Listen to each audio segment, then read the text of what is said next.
How do I fly in your game? I don't know, just fly like Iron Man. Yeah.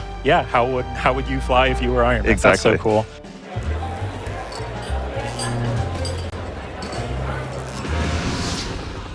Hey everybody, welcome back. Justin here. I am joined by Ryan Payton and Ryan Darcy from Camouflaj, and we're taking a look today at Marvel's Iron Man VR. Ryans, thank you for joining. Yes, not confusing at all. Not at all. Two Ryans. I will. Can we get like a counter in the corner of the screen to track how many times we get mixed up and the wrong Ryan answers a question or something? So yeah, I'm not gonna get too into like specific questions and everything up front. I think I want to start by just taking off here. Let's get into this. Let's become Iron Man here, and maybe either Ryan, if you can just kind of talk us through what we're seeing, what we're experiencing, and what players can experience for themselves when they download this demo. Yeah. So at the very beginning of the demo, you're actually getting the very beginning of the full game here, which is where players learn how to fly. Nice. They're Tony and yeah, we've been working a lot on this tutorial, but here we go. Ryan Darcy, let's take off. Okay. Mark III test. How cool is that? Oh, starting with maneuvering thrusters. Hands by my sides. Palms back. So he's kind of talking you through how to fly as Iron Man, because it's not as simple as just pressing a button or just like instantly levitating. You have to be Iron Man. You have to use these repulsors, these hand-mounted repulsors, to kind of control your flight. Exactly. Yeah. Coming from the PlayStation Move controllers, you hold them in your hands. You pull the triggers back, and the thrusters are coming out of your palms, just like Iron Man, right? So that's what we typically tell people when they ask, like, how do I fly in your game? I don't know, just fly like Iron Man. Yeah. How would you fly if you were Iron Man? Exactly. That's so cool. Oh man, how is that immediately when you were starting to begin work on this game? Is that immediately like, well, that's how flight's going to work, or were there other options, or were there other flight schemes that you looked at before? When we started this game over 3 years ago with Troy Johnson, the lead engineer on the game, he on the gameplay side, that was the first thing he tried. He's like, hey, if we're gonna go pitch Marvel and do an Iron Man VR game, it would make sense for the thrusters to come out of your palms. Let's just go try it. And we never thought it would work as good as it did. And it's a miracle because prototypes typically don't go that well. I want to say within the first 48 hours, we thought, we have some magic here. That's awesome. Yeah, and that makes for some really interesting combat situations later in the demo as well. We're seeing some of that here with the repulsor blasts. Is that the right term for exactly, that? Yeah. And so, back to that PlayStation Move controller, you hold it down, you're pulling the triggers when you want to fly forward, but when you want to shoot, just like Ryan Darcy's doing right now, you extend them out and face them up like kind of horizontal, right? So the shots of the repulsor blast are coming out of your palms. Nice. And it looked like when he was kind of hovering over those, it looked like there was just a little bit of assist going on there to make sure that it feels good.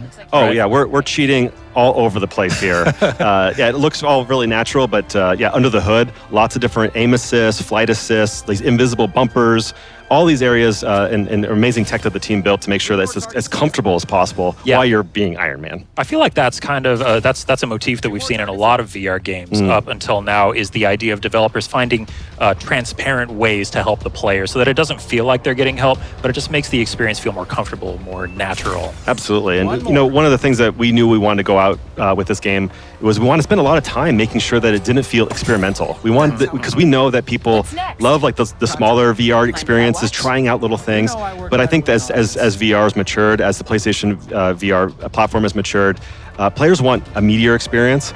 And this is the extra time that we got recently has really allowed us to kind of smooth out the rough edges and build on all these learnings that other VR developers have taken and have a game that just feels really natural and really polished too. Yeah. I love that sunset shot that we were seeing there. Is it sunset or sunrise? Which way are we facing? This is a sunset. Okay. Yeah, because we're out here in Malibu here, nice. Our team just did an incredible job. It looks gorgeous. Yeah, even on this giant TV, it looks awesome. It looks really clean. We are in some sort of aircraft. What are we seeing now, Ryan Payton? So we are in Tony Stark's private jet. We wanted to, in the demo, not only have kind of gameplay action missions, but also have cinematic moments to show off that the game has, both a really great story and great action moments. But for the sake of this video, we figured, hey, let's just like show a little bit of a teaser. We don't want to spoil the story too much, and then we're just going to kind of cut into a little bit later. In this can we at least open the suitcase? It's telling me to open the suitcase. I gotta all right. Well, let's do it. Okay, and then we'll. Okay. Oh, nice little. Well, we got to show a little bit of it, right? Okay, maybe a little bit. All right, there we go. Who knew there was an Iron Man suit in there? That's so cool. Okay, let's skip ahead a little bit. All right, so it looks like things got a little bit worse for Tony. Since Yeah. What's that? The meme that escalated quickly? Yeah. Things have definitely escalated Yes, it has. rather quickly here. And so, yeah, Tony is free falling out of his damaged private jet without his suit. That's not good.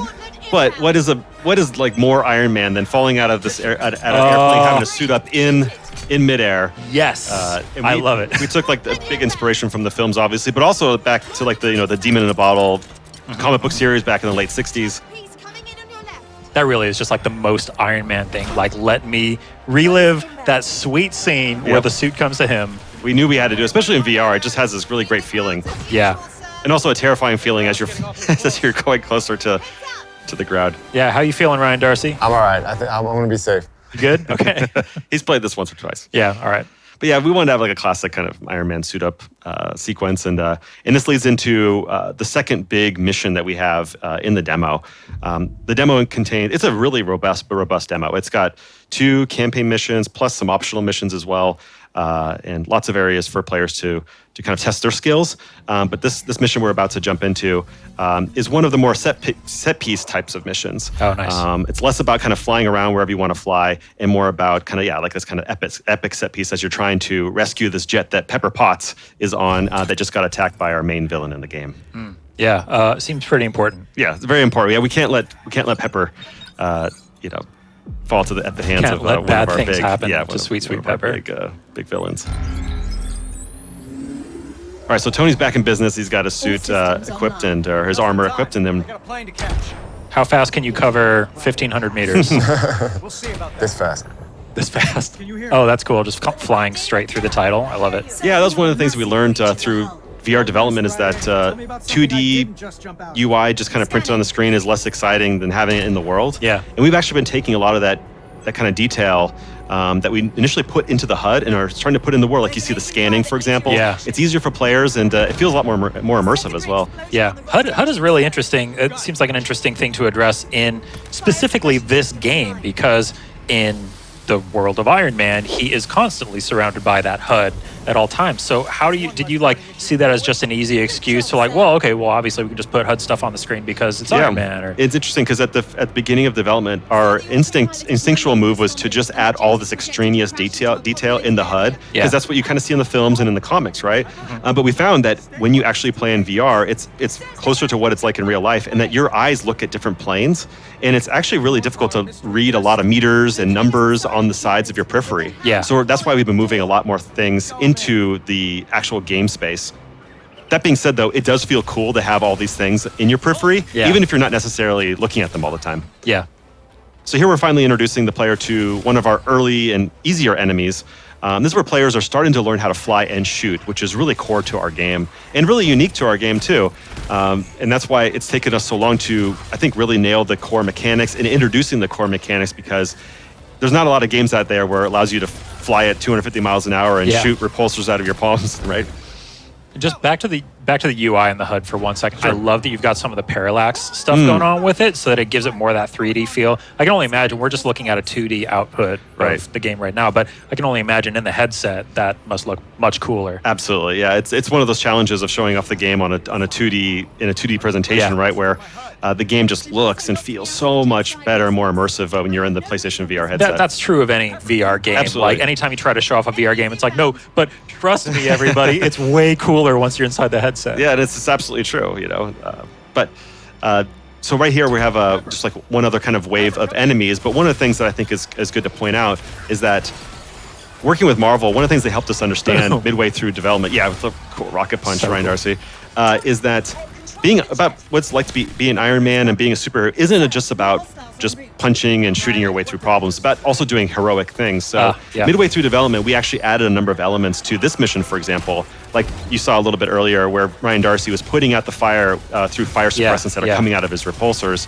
We've been adding a lot of those kind of elements that are unique one-off elements that are really difficult to build but feel so good in VR. It's that Nice. it's that physicality of kind of putting out the fire. We're going to see something else like this coming up pretty shortly. So it's not, again, just about action and just beating things up, right? Yeah, so many games are just like about destroy, destroy, destroy, but you have to actually save people in here if you're a superhero, right? Exactly, right? And when you're like knee deep in development, you kind of sometimes lose the forest for the trees, and that's why it's really great to be partnered with Marvel in this game, because they remind us of like what a quintessential great Marvel game is like, right? How involved have they been? Has it been like, them coming in and like, asking you to adjust lots of things, or do they kind of like trust you to make the game and then they make broader? Yeah, I think the relationship has really evolved over the 3-year development of the game. Yeah. Early on, it was about teaching us what making a great Marvel product is all about. And then over time, it's more about just kind of checking in and helping us when we have questions or help guide us in the right direction. But it's been a really fun partnership, and we've learned a lot from those guys. Speaking of the Marvel collaboration, tell me about some of the suits that we'll see. Oh, absolutely, yeah. So, speaking of which, Iron Man has this brand new armor called the Impulse armor, which is unique to this game. And we worked with this really famous Marvel designer named Adi Grabnov, who did just an incredible job helping us. Yeah, he's very fast too, which helps with development. And what he did with our armor is just really remarkable, and it's unique to our game. Nice. And it's not just a static armor either. Like, players will go back to Tony's garage, they'll be able to customize the armor, swap in different weapons, and also apply different custom decos, right? These different kind of skins, if you will. Oh, cool.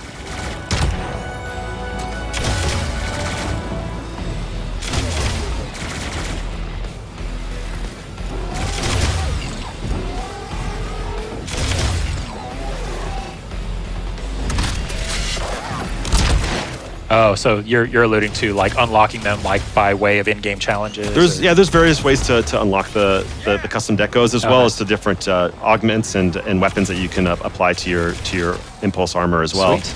And here what we're seeing is the skull. It's one of a little bit harder enemies that have shields, and requires players to learn how to not only fly and shoot, but also dodge when they're coming in at you. Oh, yeah. Like, for example, right there. Nice, right? Oh, that was a nice like side boost. Yeah, exactly. That was cool. Oh, nice. Do that rocket punch to open them up. Yeah, it just feels really great. Yeah, that's awesome. Boom. Oh, it doesn't get old. Nice. Ryan Darcy, is that rocket punch getting old for you yet? Oh, no, I love it every single time. That's great.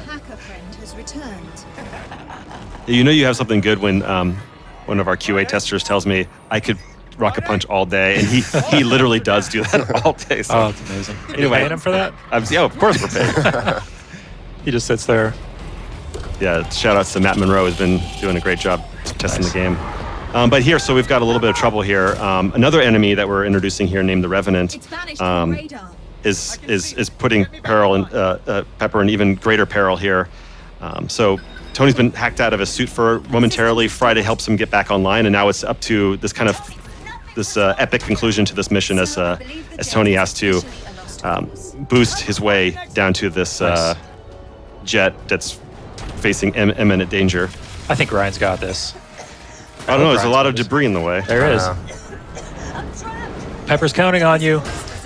Oh man, something like clanged against the armor there.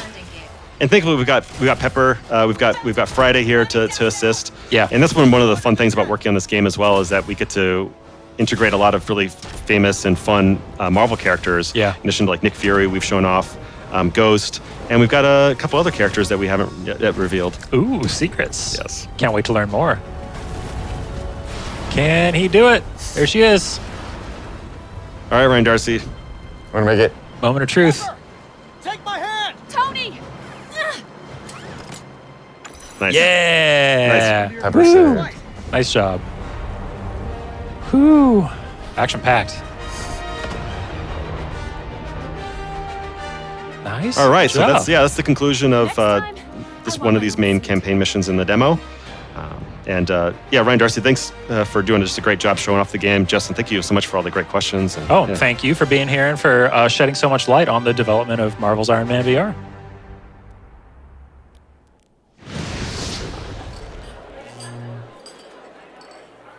PlayStation